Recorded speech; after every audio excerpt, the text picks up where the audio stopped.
Ez itt az Awesome L2 Max Dual Motor Roller, a gyártó egyik legkomolyabb terméke. 2 motor hajtja, 2688 wattos összteljesítménnyel, 30 Nm-es nyomatékkal, 65 km/h végsebességgel és 90 km-es elméleti hatótávval, és dupla rugós tagos felfüggesztéssel rendelkezik. 33 kg súlya van, és 10 szoros kerekeken gurul, IP54-es védettséget élvez, és NFC-s indításgátló is van benne. Mindez $900 a gyártó oldalán. Én Renátó vagyok, ebben a videóban pedig megmutatom, hogy mit tud az Awesome L2 Max Roller. Kezdjünk!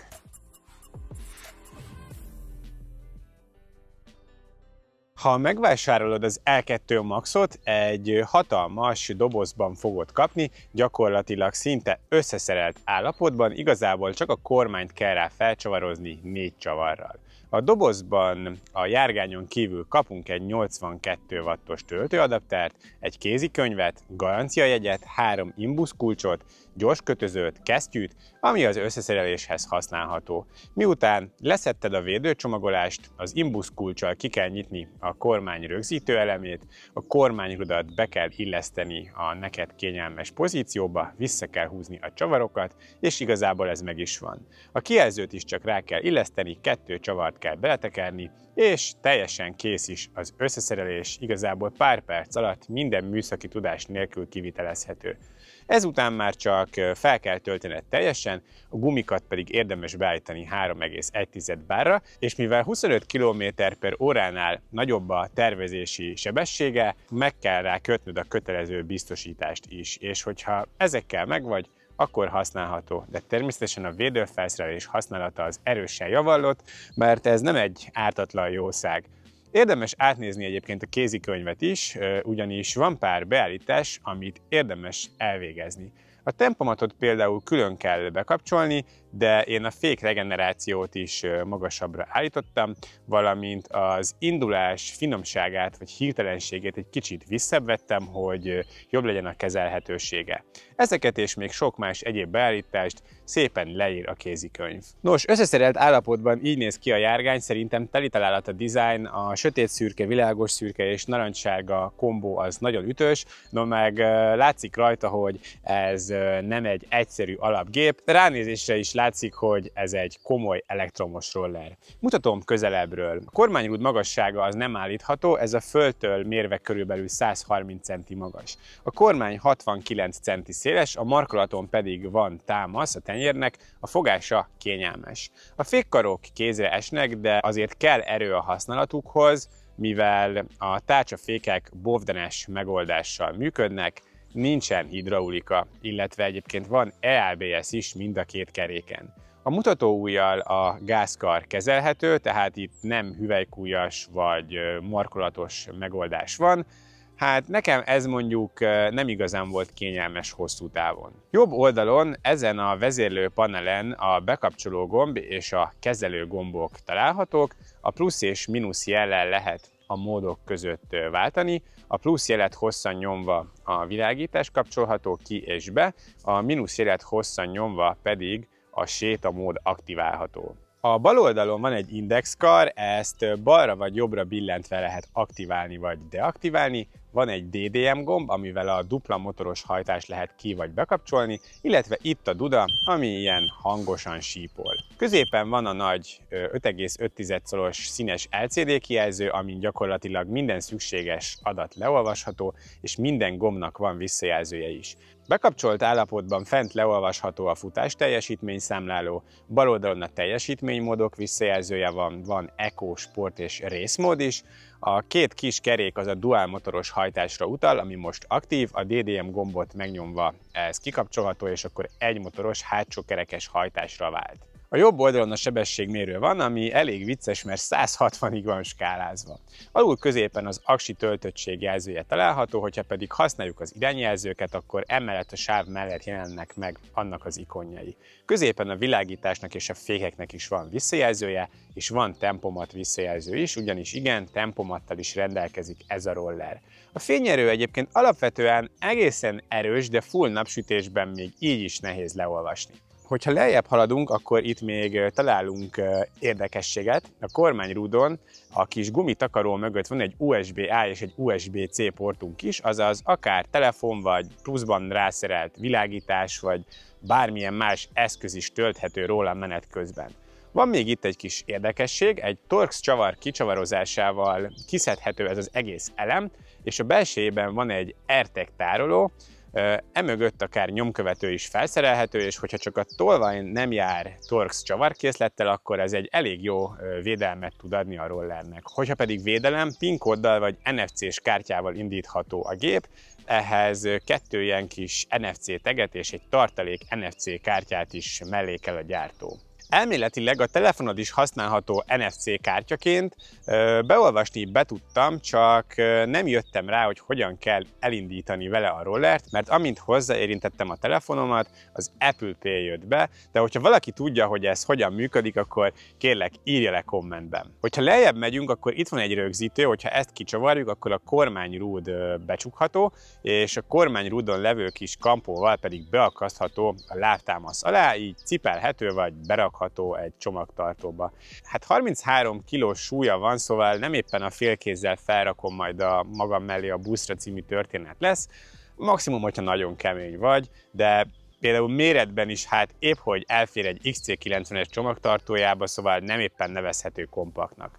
Mutatom az első futóművet. 10 colos kerék, 8 cm széles terepgumi, 1000 wattos motor a kerékben, bovdenes tárcsafék, C-alakú futómű, rugós felfüggesztéssel, gumis csillapítással. A rugók keménysége egyébként megfelelő szerszámmal egy kicsit állítható, de nekem a gyári beállítás az nagyon bejön, a hangolása inkább kemény, mint puha, de jól csillapít és hosszú a rugóútja. Az első keréken is van egy sárvédő, illetve ide került a LED-es első fényszóró is, ami egyébként egészen erős, este is jól megvilágítja előtted az utat, és nagyon koncentrált fénye van középen, és ahogy néztem, bőven 30 méteren túlra elvilágít. Hát megpróbálom megmutatni nektek valahogy ezt a felvételen. A hasmagasság körülbelül 16 cm, és a roller teste a taposóval szintén elég robosztus hatást kelt, az egész váz alumínium egyébként, és maga a taposó felület az pedig műanyag, és ilyen recézett a jobb tapadás érdekében. A roller teljes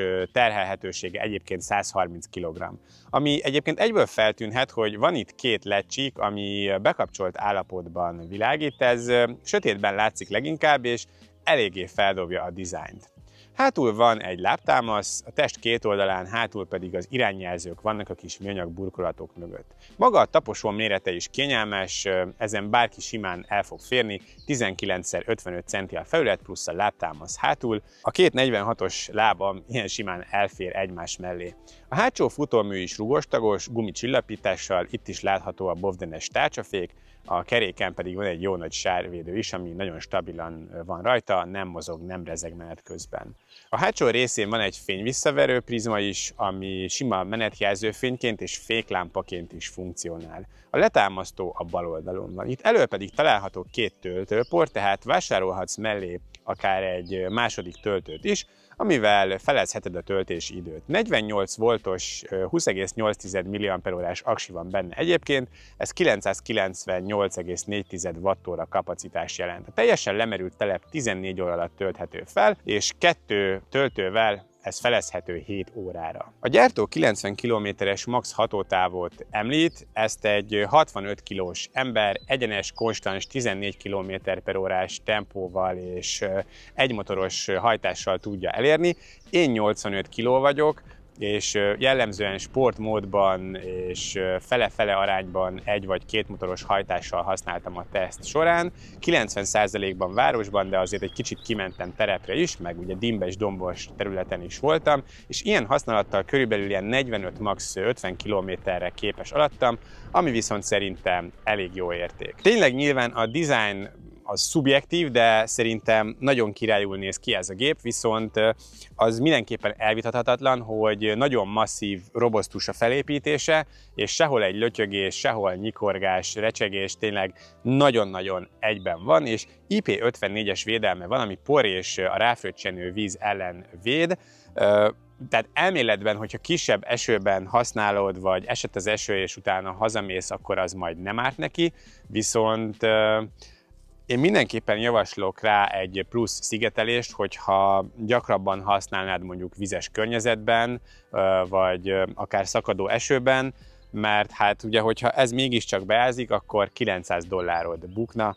Én azért félteném. Nos, mutatom, milyen vele menni. A bekapcsoló gomb megnyomása, NFC tag érintése, és már igazából lehet is vele csapatni. Először megnéztem itt a környékünkön, betonon, térkövön és macskakövön is, illetve rosszabb minőségi utakon is. A nagy kerék, a komoly felfüggesztés és a nagy súly, valamint a széles gumik, illetve a széles kormány miatt nagyon-nagyon stabil, nagyon jól irányítható, és az úttartás, a rugózás tényleg remek, és nincsen semmi hangja, hála a rugós gumis csillapításnak, bár a nagy erő és a súly miatt alapvetően közel sem kezdőknek való roller, mégis azt mondom, hogy okosan, óvatosan használva egyszerűbb és biztonságosabb vele beleszokni a rollerezés világába, mivel az úthibák azok nem csavarják ki a kezedből a kormányt. Aszfalton tényleg játszik könnyedséggel gurulhatunk vele, nagyon jó érzés vele közlekedni, és megy is, mint az állat. A macskaköves utakon sem kell különösebben aggódni, és a kisebb úthibákon, keresztbordákon is rendkívül simán átmegy, közben pedig tényleg nem nyöszörög rajta semmi, szóval városi környezet között nagyon kezes és kényelmes, csendes a masina. Ez az erő pedig bőven elég arra, hogy városban az autókkal egy tempót menj, így nem fognak kerülgetni. A teljesítmény gyakorlatilag hatféleképpen állítható, van Eco, Sport és részmód, meg ugye kapcsolható külön az összkerékhajtás. Mindegyik módban más a gyorsulás és a végsebesség. Eco-ban körülbelül 30 km/h, sportmódban kb. 45, részmódban pedig értelemszerűen a végsebességet tudja, ami körülbelül 65 km/h. Egymotoros módban a végsebesség alacsonyabb mindegyik fokozatban. A gyorsulás az eléggé durva részmódban, sima úton eléggé meg tud ugrani, és akkor pikpak gyorsabban megyünk, mint az autók a városban. Hát a 30 Nm-es nyomaték azért nem viccel, szóval azért eléggé oda kell rá figyelni, hogyha nem akarsz vele elszállni. Én lejjebb is vettem a gyorsulási teljesítményt a beállításokban, de az biztos, hogy aki szeret dinamikusan közlekedni és szabad az út, az tudja vele csapatni rendesen. Alapvetően terepre is való, elég jó emelkedőkön is képes felmenni, elvileg 46 fokos emelkedőt is bír, ami kicsit meseszerűen hangzik, de amúgy tényleg van ebben erő bőven. Megnéztem dimbes, dombos utcákban is, ez itt egy 20%-os emelkedő, csak sima sportmódban vagyok, és így is 30-al simán felcsapat, szóval meredek utcákban, hegyeken is lehet ezt nyugodtan használni, és még a részmódot itt be se kapcsoltam. Mivel a terepképességeket nagyon reklámozzák, kipróbáltam, hogy mi van akkor, hogyha kavicsos úton csapatja vele az ember.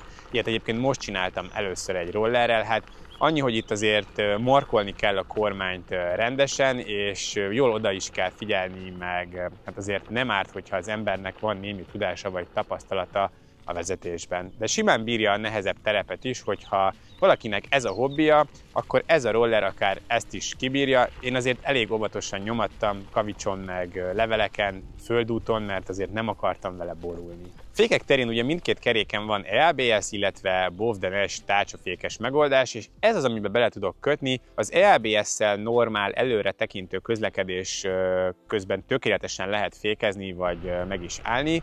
Elég erős a regeneráció, de ehhez a beállításukban egy kicsit feljebb kell venni. A BOFD-es fékek hát közepesen adagolhatók, viszont erősebben meghúzva azért elég harapósak, és legalább van fékerő. Itt azért ugye 65 km/h-ról mégiscsak le kell lassulni sofőrrel több mint 100 kilós tömeggel. Ha nagy fékerőt akarsz, akkor elég rendesen be kell húzni a fékkarokat, szóval kellenek is az izmok hozzá. Egyébként próbáltam, hogy mennyit bír, lejtőn lefele végighúztam a féket körülbelül 40-es tempónál, és utána is volt fékhatás a kereszteződéshez érve, viszont tud eléggé nyikorgó hangja is lenni, hogyha erősen fékezel, ez egyébként a felvételeken is hallható. Hogyha sportra használod és gyakran kell fékezni, azért jó erős marok kell hozzá, tényleg kell erő a működtetésükhöz. Rendes városi használatban nyilván ez nem vészes, az EABS elég hatékony, de igen, a fék kérdést azt jobban is megoldhatták volna. Szóval ez volt az Awesome L2 dual motoros roller, amit a gyártó oldalán $900, átszámítva körülbelül 330 000 forintos áron lehet megvásárolni,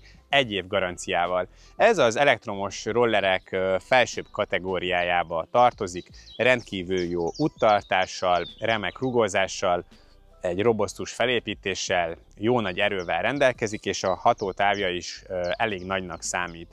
Egy jobban használható hidraulikus féknek azért örültem volna, de másban nem igazán tudok belekötni. Nyilván ezen a szinten már azért rengeteg jó roller között lehet választani, akár Kukirin, akár Segway, szóval választék az van bőven, itt azért az egyéni preferenciák is beleszámítanak a döntésbe. 900 dolcsis áron viszont én ezt kifejezetten jó szívvel tudom nektek ajánlani. Tényleg, tehát könnyen irányítható, gyors, erős, sokat megy és robosztus. Az, hogy hosszú távon mennyire lesz megbízható, az nyilván idővel derül ki, de így első ránézésre a robosztus felépítés és a jó összeszerelés miatt elég jó megérzéseim vannak a tartóssággal kapcsolatban. De hogyha ettől fél az ember, akkor itthon hazai garival nyilván nagyobb biztonságot és nyugalmat kap az ember, de akkor ezt a tudást, ezt a kategóriát ennél jóval több pénzért tudod beszerezni.